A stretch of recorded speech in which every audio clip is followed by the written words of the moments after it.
Praise the lord. దైవ మర్మములు March 2. పిమ్మట యోషీయా అంజూరపు పండ్ల ముద్ద తెప్పించుడని చెప్పగా వారు దానిని తెచ్చి కురుపు మీద వేసిన తరువాత అతడు బాగుపడెను. 2 రాజులు 27.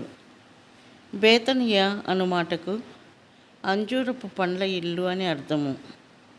బైబిల్ నందు అంజూరపు పండ్లు స్వస్థతను సూచించును. 2 రాజులు 27. అంజూరపు పండ్లు యూదుల అనుదిన ఆహారములో ఒక భాగము.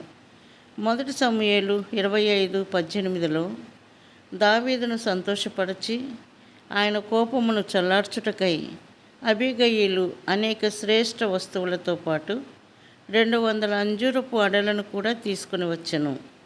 1 దినవృత్తాంతములు 12:38-40 వరకు వచనములలో దావీదును రాజుగా అభిషేకించుటకు యుద్ధశూరులు కూడా వచ్చిరి.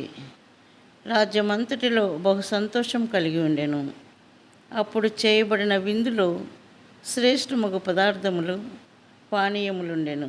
ఆ శ్రేష్టమైన పదార్థములలో అంజురపు అడలు కూడా కలవు. అంజురపు పండ్లు విందులకు ఆరోగ్యమునకు విలువైన పదార్థములు.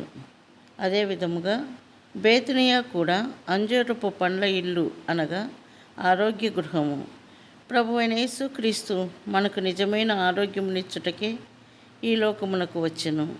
మనుషులందరూ పాపరోగము కలిగి ఉన్నారు.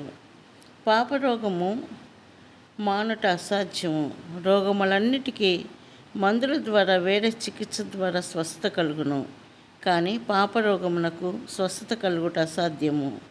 మానవులందరూ ఈ పాపరోగము నుండి స్వస్థత పొందుటకే యేసుక్రీస్తు ఈ లోకమునకు వచ్చెను.